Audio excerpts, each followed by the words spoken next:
Hi everyone, welcome back to my channel, or welcome if you are new here. If you are just finding this video because you are struggling with this problem, I really hope that it helps you.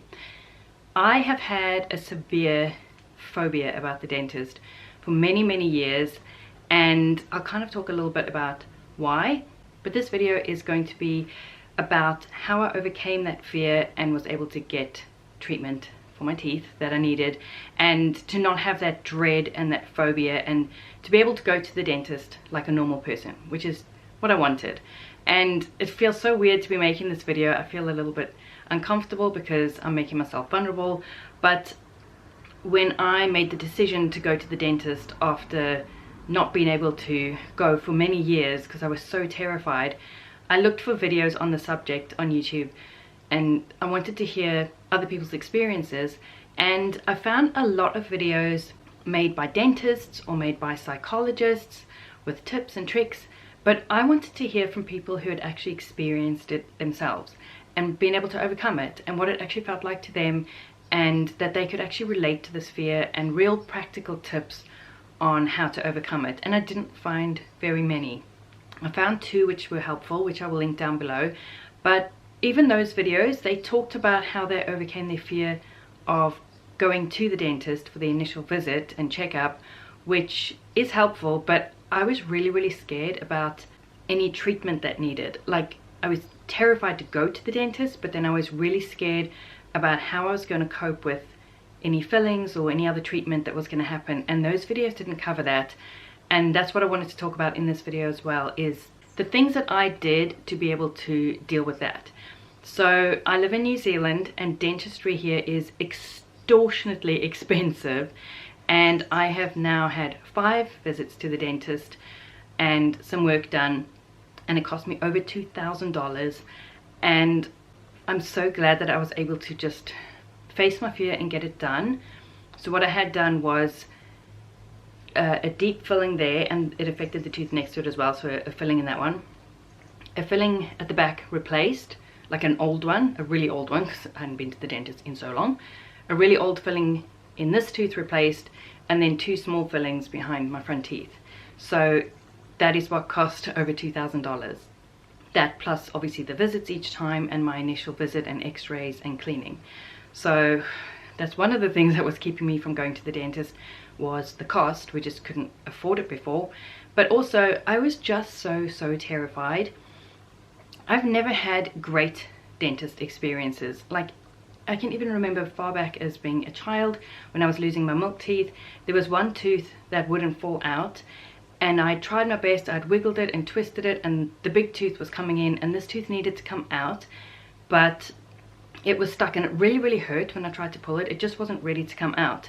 And my mom took me to the dentist, and he had a look in my mouth, and he looked at me in the eyes, and he said, "I'm just gonna have a look. I'm not gonna pull it out. I'm just gonna have a look and see what it's doing." And he wiggled it, and he yanked it so hard. It's like he straight up lied to me, and he yanked it so hard, and it was so painful. And that doesn't help you to trust the dentist, does it? So that wasn't a great experience. I later had experiences where I'd be getting a filling, and I'd had the injections, and I would feel a lot of pain, like the dentist would drill into a spot that hurt, and I'd be like, "Ah, it hurts," and be told straight up like, "Oh no, you can't feel that, I've given you so much anesthetic," and just carrying on. Like, that's horrible. And all of these experiences, like, they compound to make you feel powerless, and that you can't trust the dentist, and that it's going to be a horrible experience. And that's kind of how I was as I entered adulthood, and my dental care became my responsibility. Obviously, when you're younger, your parents take you to the dentist, you're kind of made to go. As an adult, it's your choice and your responsibility if you go. And they reached a point where I knew I needed work done, and I finally got up the courage to go to a dentist. This was back in Cape Town. If you don't know, I used to live in South Africa. That's where I grew up. Left there in '99 and went to England. Left there in 2011, came to New Zealand. So I'll talk about those dentistry experiences in a minute, but this is back in South Africa, early 20s, and I knew I needed a lot of work done, and I had a referral from a friend to a dentist who was very kind and compassionate and helpful to people with phobias, and I finally got the courage to go and see him. And he had a look in my mouth and he was like, yeah, you need a root canal, you need a couple things. And I was so afraid that I actually had it done under general anesthetic. I know that sounds like super dramatic, but it was the only way I could deal with it, and the amount of work that needed doing, like, that's just what happened. So he got permission from my medical insurance to cover it, and that is how I had that work done. So that was before we left South Africa, and like I said, we left there in 99, moved to England, and the whole time I was in England, I was too scared to go to the dentist. So that experience hadn't like erased all of the bad history I had with dentistry.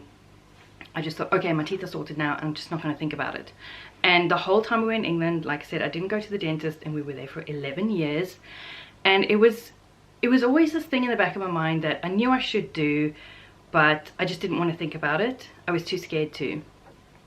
And then we had children, and my eldest was about, oh, he must have been 5, 6, 7 at the time, I can't remember. And I remember looking in his mouth and seeing that his back gum was like black, like the gum behind his molar was black, and I was like, what is happening in his mouth? We need to take him to a dentist to see what's going on there. And just taking him to the dentist, luckily my husband was with me, but actually just going to the dentist's office, I wasn't even the one in the seat, it was my son. I was like trying to be chill because I didn't want to pass my phobias onto him, but just being in the room, I was like having a panic attack. I had to leave and go and sit in the car and cry because being there made me so afraid, and I wasn't even the one in the seat. Like, I just couldn't deal with it. The whole thing about dentists, the sounds, the smells, just being there just terrified me. Turned out that what was happening was he had a molar coming up, so when they're a little bit older, maybe he was older than 7. Anyway, when they're a little bit older, then when they first start getting their adult teeth, eventually the back molars come through, and it was just bruising on the gum as that happened. So it was all fine. That's what the black mark was, but like, it freaked me out when I saw it. And that experience of being in the office and having a panic attack just cemented for me, like, I'm just not going to go to the dentist. I'll just avoid it and I won't have to think about it. But like I said, it was still in the back of my mind. It's something that you need to deal with. And you'd think that if I'm so afraid of the dentist and just avoiding going, you better hope that I've got good strong teeth, which I don't. I don't have the best teeth genetics, both from my mom and my dad. Not great teeth. And you'd also better hope that my dental hygiene was like top notch. And I brush my teeth thoroughly twice a day. I use mouthwash. Flossing, I wasn't flossing every single day because I found that even flossing made me kind of look in my mouth and think about my dental state and made me think about the dentist, and even that I just wanted to avoid. Like, it sounds so stupid, but that's the nature of a phobia. It's not rational, and it can be so all-consuming. So the whole time we were in England, didn't go to the dentist. Then we were planning on immigrating to New Zealand, and I just felt like I should probably get this sorted before we go. I knew we'd be recovering financially from immigrating. It is so expensive. I knew how expensive the dentist was in New Zealand, and I worked up the courage to go to the dentist for a checkup.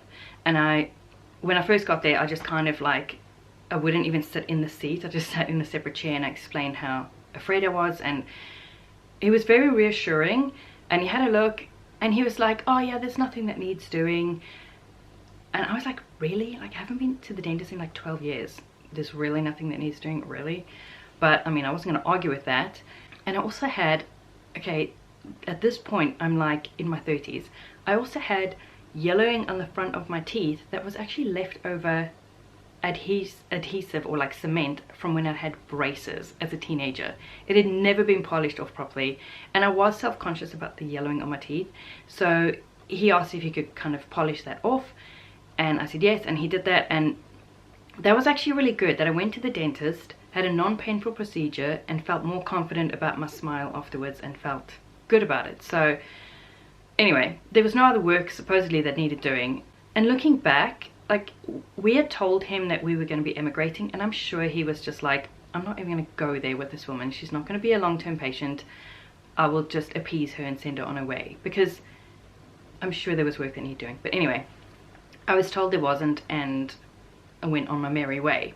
So then we moved to New Zealand, and again I just avoided the dentist, and we've been here for 8.5 years, and eventually I had to face the fact that I needed to go to the dentist, and I had to face that as much as I like to say I live my life out of love, not fear, and I try to conquer fear, and I'm not afraid of anything, and I'm a strong person, and I have courage, I was walking around with this massive fear that was holding me back, that I just needed to overcome.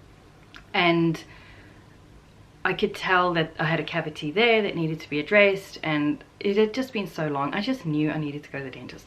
So I worked up the courage and made the decision that I was going to go.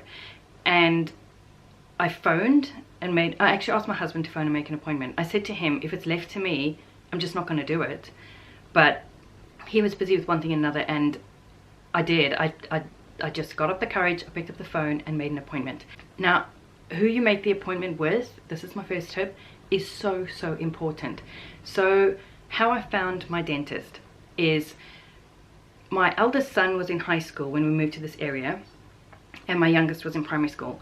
And my eldest was, I think the high school just like recommends a dentist, and so he was put into dental practice, I'll call it dental practice B. And my youngest son, at the primary school, they have a bus come and they get their dentistry checks done through school, and you don't have to pay for under 17s, and it's all, or under 18s, and it's all done kind of at school when they're in primary school, and it's just handled for you. But then when my youngest left primary school and moved into high school, he's no longer part of that primary school system, and so they just assign you to a dental practice, and they assigned him to dental practice A in our town. And I didn't know this until I got a checkup card, like an appointment card through the mail, saying your son needs to come for this appointment for a checkup. And I was like, oh, I'm sure that's not dental practice B. And when I went to it, it obviously was a different dental practice. And I went in there, like, felt strong enough to take him to the dentist, and the room just felt safe. The space was smaller, there was like calming decorations, there was pictures of nature on the walls, and the dentist, when she came in, was so gentle and quietly spoken and soft. And I remember sitting there watching my son have his checkup, thinking, if I ever get the courage to go to the dentist, I feel safe here. Like, this is where I could see myself going.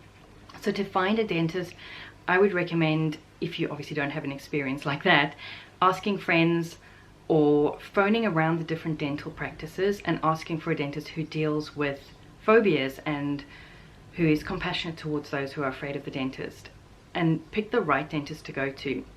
The one I went to in Cape Town, he was great, that was recommended to me. And then, like I say, I found this one just by accident. We've since moved my youngest son to dental practice B to just go with my other son, and that's where their orthodontist checkups are and everything, but I go to dental practice A. So I made this appointment with dental practice A, and when I phoned, I said, please assign me to whichever dentist is the most compassionate and patient with those who have phobia, because I'm terrified. And she was like, yeah, no problem. So my next tip for you would be, make your appointment for as soon as possible. I knew that if I'd made an appointment and got one for like 6 weeks time, I was just going to stress for 6 weeks and possibly lose courage and cancel the appointment. But the appointment I got was for like a week's time, or less than a week's time. So I was grateful for that. I didn't have too long to dread it. I know it can be tempting to phone and be like, I'll come in 6 months time, or to put it off, even when you've made the appointment, to put that appointment off for as long as possible. Don't do it. Just make it as soon as possible and get it out of the way, get it over and done with. So the appointment was coming, it was a few days away, and I cannot explain to you the level of fear I was living under. Like, yes, I experience anxiety sometimes, or you might be nervous about something. This was like a raw animal fear. It was a pit in my stomach, and I like couldn't live with myself. I was so afraid. And I know that sounds melodramatic, but if you are still watching, you probably have experienced this yourself. And it's not nice, it's horrible, and your whole body is just freaking out, and your mind is freaking out about this thing that is going to happen, and it's coming, and it's like a freight train approaching. I was so scared. So some of the things that helped me in the days leading up to my appointment were distraction, and for me that was going out and gardening with a podcast on for hours. I would spend like 6 hours straight weeding the garden, or doing something that was distracting enough that I had to be physically engaged with it. Like watching TV, your mind can still wander, but listening to a podcast and doing something physical, that was hugely calming for me and distracting, and would pass many hours of the day when I didn't feel afraid. I was just in the moment. So that was really, really helpful, having that kind of a distraction. If you're interested, I have 2 videos on ways to manage anxiety in the moment, which I will link down below. Hopefully they'll be helpful to you, some of those techniques. And one of the techniques I mentioned in one of those videos is breathing techniques. So slow, calming breathing can really affect your nervous system, and that can help to calm you. I would do the 4-7-8 technique. I don't know who came up with this, but it's really, really helpful. So you breathe in deeply for 4 counts, like right down into your belly, hold it for 7 counts, and release it over 8 counts. And there's something about the pattern of that and the timing of that that actually physically slows your heart down and calms your nervous system. So I found that helpful to do breathing techniques when I found myself living in fear in the moment and just being consumed by this dread. Another thing that helped was just to use logic to remind myself that I had chosen to make this appointment. It's something I did want. I remembered my why behind it, that I want good oral health, I want my teeth to be strong and to last me the rest of my life. And also, bad dental health can affect your health in other ways. It can affect your heart. I wanted to stay healthy. It was a fear I wanted to overcome. I didn't want to be kind of, what's the word? A victim. I didn't want to be a victim to this fear. I wanted to conquer it. I just reminded myself that I am in control. I have choices. I can choose to get up and leave at any point during the checkup or the procedure, that I'm an adult. I can speak up for myself. This isn't something that's just going to happen to me. It's something that I have choices and power about. I didn't need to feel powerless in the situation, that I could stop whatever was happening at any point and leave if I wanted to. I also spent some time and energy visualizing the best case scenario. So rather than putting energy into worrying that I was going to go there and it was going to be painful and uncomfortable and I was going to need a root canal or half my teeth pulled out or all these horrible things that could happen, instead I put energy into visualizing the best case scenario. I imagined I was going to go there. She was going to be really thoughtful and kind and patient with me and compassionate and want to understand how I felt. She was going to be gentle. She was going to check my teeth, and there was going to be minimal work that needed doing. The work wasn't going to be uncomfortable or painful. It was going to have a good outcome. That's what I concentrated on and visualized. And then the thing that helped the most, and I cannot believe how much it helped, and I'm going to sound like a crazy person when I tell you this, but I still want to share it with you because it helped so much, was talking to my fear. And I know that sounds kooky, but I felt so much fear inside me. It was like the primitive part of me was just freaking out. And I took myself off to my bedroom and I spoke to my fear. And I just said, thank you for putting on all the alarms. I know you want to keep me safe, and I know you're just looking out for me, and I know you're afraid and you're trying to protect me, but I've got this. You need to trust me. We're going to be okay. You can come along for the ride, but I'm the one driving, and you can be with us, but you need to be quiet and you need to walk beside me. Like, I'm in control here and you can trust me, and I promise we're going to be safe and I'm going to look after us and we're going to be okay. I know that sounds bizarre, but I cannot tell you how much it helped. It was like my fear was like, okay, I'll leave it with you, and stepped back. And I went from like a 9, if like 0 is completely chilled and 10 is I'm about to lose all of my marbles because I'm so freaking out and afraid. I went from like a 9 to maybe a 6. It made such a big difference to just acknowledge my fear, to thank it, and to let it know that it's not needed and I'm in control here and we're going to be okay. It's bizarre. It's bizarre. And I had kind of heard of talking to your fear before, and I just hadn't thought of doing it until I heard it somewhere else in the process of when I was so afraid. And it's like, maybe I should try that. You should try it. It really helped me. It really helped me. As crazy as it sounds. So fast forward to the day when my appointment came, and My appointment was early in the day, which is another tip. I know I said make your appointment for as soon as possible. Also, if you make it for as soon as possible in the day, just get it over and done with. Otherwise you're going to stew until you go. I knew I was going to be like a cat on a hot tin roof until I actually went for my appointment. So I went there and I sat in the waiting room for a while before I was called in, and while you're sitting there you can hear all kinds of things. You can hear drills and you can hear suctions and you can hear all of the sounds of the dentist's office, and it can be extremely triggering. I really concentrated on my breathing. I found that really helpful. And also you can listen to a podcast, you can listen to music, whatever will help you in the moment. The breathing techniques really helped me, and luckily I didn't have to wait too long. And I went into the office, like into the examination room, and they said, you know, sit on the chair, and I sat there. I didn't lie back in the chair, I just sat on the edge of it. And the dental assistant was there, and the dentist came in and she greeted me, and I just said, can we close the door please? Like, it just felt safer with the door closed. And she was like, sure. And she shut the door, and then I just burst into tears. And I explained to her how terrified I was, that I'd had bad experiences before and I was so scared to be there. And I said to her, I promise you I'm not going to be a baby about this. I'm going to be brave, but I need to know that if I ask you to stop, you'll stop. And you know, just to kind of establish mutual expectations there. And she was really cool about it. She was so kind and compassionate, and you know, she acknowledged that these fears can be so deep rooted and it can take a lot to get them out, but you know, I was safe, it was all gonna be okay, and she was just gonna have a look. So she did a check, she did the x-rays, and she said, you know, there were a couple of fillings that needed doing. We'll make further appointments for those. And she asked me if it was okay to have a cleaning, or if I wanted to do the cleaning the next time. So honestly, just being in the chair and having her look in my mouth was the hardest part, just getting to that point. By that point I was like, do what you want once you're in there.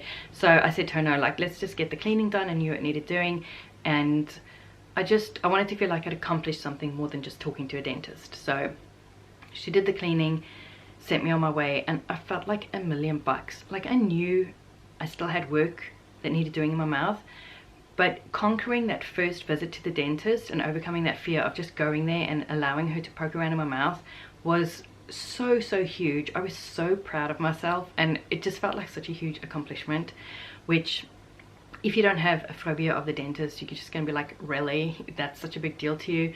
But I'm guessing if that's you, you're probably still not watching this video at this point. And if you are, you probably have that fear. And I can tell you that overcoming that fear, or getting to that point where you've at least gone to the dentist, which you were so afraid to do, it feels so good.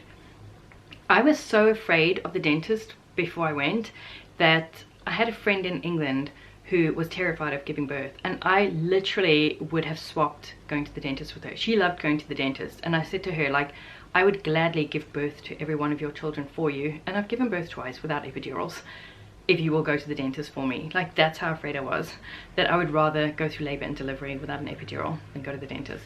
But having done it and gone and had that appointment, I felt like it broke a spell. And I was like, fine, let's make the next appointment, let's get this work done. And I made the next appointment, which was also quite soon, to have my first filling done. So she started with the worst one that was going to need the most amount of work, which I'm quite glad of. I didn't want to build up to the worst one. I'd rather just get it out of the way. One of the things also that made me afraid of going to the dentist is I have a bad reaction to local anesthetic. That's one of the reasons I didn't have epidurals, is because I was so afraid of how it would affect me. I've actually had really scary experiences with local anesthetics, and since learned that it's the adrenaline in it that causes me problems. So now I know to ask for the local anesthetic without adrenaline in it, which she was happy to do. She said that's fine, she'll put that in my file, my notes, and I don't have to worry about that. So that was a bit of a relief as well, that I didn't have to worry about having a bad reaction to the anesthetic injections. So anyway, now it comes time to actually go and have some work done. It was an hour-long appointment. I knew I was going to be sitting there with my mouth open. They were going to be drilling and sucking, and I knew it wasn't going to be comfortable. And obviously it was only my second visit back to the dentist after like trying to overcome this fear. So I was still pretty nervous, but I was nowhere near as scared as I was before my first appointment. it was so much better. And there were a few things that I did that really helped, and I wanted to share those tips here because, like I said, the other videos I found didn't really talk about what to do when you actually go and have the work done, which is what I was really scared about as well. Like before I went to the dentist, I was like dreading any work that was going to be done and like how was I going to cope with it. So one of the tips that was the most helpful is I had a podcast ready. So I had checked with her, is it okay if I bring something to listen to? And she was like, you do whatever you need to. You can bring a blanket, you can, whatever you need. So I had a podcast on my phone, and I had my headphones. So I had my left headphone, I've got the an iPhone, so I had my Apple headphones. So I had the left earbud in my ear and the right one in my hand. So I could still hear her, like I could listen to my podcast, but if she was like bite down or open your mouth or whatever, I could still hear her, because that would give me anxiety if I couldn't hear her when she asked me to do something. And also the control was in my right hand, so I could do the volume, I could pause it if I needed to, and that really helped to have something that was entertaining to focus on while the work was being done, that I didn't get bored and I didn't just focus on what she was doing in my mouth. It was distracting me. And I would recommend a podcast or an audio book or something more than music, because music, you can kind of tune that out. It's not as engaging as a story that you need to follow, or a narrative or interview that you need to follow. So I found that so helpful to, when I lay back for them to do the work, I just popped my earbud in and I could control it with the other hand, and my phone just kind of sat between my thighs, and it didn't get in anybody's way, and it helped so much. So definitely that's a tip that I want to share with you. I also employed the breathing technique I mentioned earlier. If I found myself getting a bit worked up or a little bit panicky, I concentrated on doing that breathing, and that really helped to calm me down as well. And then the other tip that I wanted to share is to count. So at some points, like when she was drilling into my tooth, that obviously vibrates in your head, and I couldn't even hear my podcast, so I just paused it and I just counted. And you'll find that, as uncomfortable as it is, whatever she's doing or whatever your dentist is doing is unlikely to last longer than 30 seconds. And when you look at it logically, you can tough it out for 30 seconds, even if it's very uncomfortable. So the injections I wanted to talk about as well. Sorry if this is like triggering your phobias, by the way. I was kind of scared of feeling something because of experiences like I mentioned that I've had in the past, where a dentist has been drilling into my tooth and I was like, ow, that hurts, and he was like, no it doesn't, and carried on. And I mentioned that to my dentist and she was like, that's not going to happen. I asked her if there was any like root canal or any big work that needed doing if they had nitrous oxide, and she said they didn't, because they just found that people didn't need it. They are efficient enough with their anesthetic that it's just not needed. And that did reassure me, because I couldn't be the only person who was like afraid of it, right? But when she came to like anesthetize me, it's not fun having the injections done, but again, it's not going to last for long, so just count through it. And she shot me up good and proper, like my ear was numb, which I guess I would rather have that than to be able to feel anything. So it wasn't fun having the injections, but it really wasn't that bad. There were times where I was like, I just wish this wasn't happening, rather than like, I'm gonna die, this is so awful. Like, it really wasn't that bad. So she did the fillings and I left, and I was so proud of myself. I felt so like on a high that I had done this. I'd gone to the dentist, I'd gone back to the dentist and got a really deep filling and one in the tooth next to it, and survived it. And I was like, okay with this. That was not the end of my work. And like I said, I had another 3 appointments to go, but it got, okay, I want to say it got easier each time. It didn't. Was it the 3rd or 4th time I went? In the waiting room, I found myself like panicking, and I was like, what are you doing? Like, we've been multiple times, we've been okay, we've been safe, there's no need to freak out. And I just found myself kind of panicking, and I had to do the breathing techniques, and that really helped.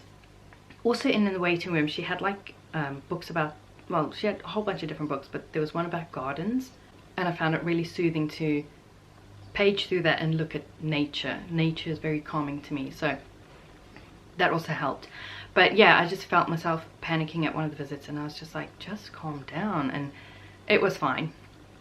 So yeah, I don't know what else to tell you. I went to the dentist 5 times and survived it and got fillings, and it was okay. It was okay. And I feel like it was good to have that many visits, kind of almost back to back. Well, okay, after the first filling she did, she was like, okay, when do you want to come for the next one? And she had said it could take a while for the nerve to calm down because she'd gone quite deep, and if it didn't calm down, we'd have to go back in there, I guess, for a root canal. So when she was like, when do you want to come for the next one? I said, well, I just want to see how this one settles first. And I also knew I was going to make a trip up to Auckland, so I kind of wanted to delay it until after that. But she was like, yeah, that's fine, just make it whenever. And that also helps to have that feeling of control and that feeling of this isn't something that's happening to me. I have choices at every step of the way of this. I have a choice whether or not to come back and have the next one done, or just to not come back ever again. And when I come back, like, you are in control of the things that happen in your dental treatment. It's not just something that's happening to you. You have power. And that really helped me. So anyway, within a couple days, it was fine. It was a little bit tender when I chewed, but it settled down really, really quickly. And I went on my trip to Auckland, came back, had the next one done, and continued. So yeah, having 5 visits fairly close together, I think really helped me, because each one went well, ended well. I survived it. My wallet took a hit, but it kind of, like, each experience just compounded. Going to the dentist is okay. And if I'd had like 1 visit, maybe 1 filling, and then 6 months later get a recall, it's time for your checkup, I might have been like, oh, but going to the dentist is scary, because I only had 1 visit to undo that. But having 5, I think really helped me to be like, I can put this fear to bed. I'm okay with going to the dentist now. It's not something I prefer to do. There's many other places I'd rather be, but it's part of being an adult, looking after my teeth, and it's something that I would rather do every 6 months than not do. So yeah, I feel like it really helped to have those visits back to back, really close together, and kind of get it under my belt and to relearn new associations with a dentist. Wow, I feel like this video is a million years long, but I hope it was helpful to you. Like I said, if you found this video because you're afraid of going to the dentist, then I hope you can find the courage to do so, and I hope that my tips have helped you and my experience has helped you. I can promise you nobody was more afraid of the dentist than I was, and if I can overcome it, I'm always wary of people who go, if I can do it, anyone can. Everyone's different, everyone has different experiences and capabilities, but you're probably stronger than you think you are, and I hope you can find the courage to overcome this fear and put it behind you, because it's such a relief. It's like this mental load has been lifted, that I don't have to be scared of the dentist anymore. I don't have to worry about it. So I really, really hope this video was helpful to you. It's not always comfortable making yourself vulnerable on the internet. I hope you'll be kind in the comments and kind to each other in the comments, but I wanted to make this video because I kind of needed a video like this. I'm sending all of my compassion out to you, and I hope that if you work up the courage to go to the dentist, that it goes well for you and you can overcome your fear. Thank you so much for watching, and I will see you in the next one.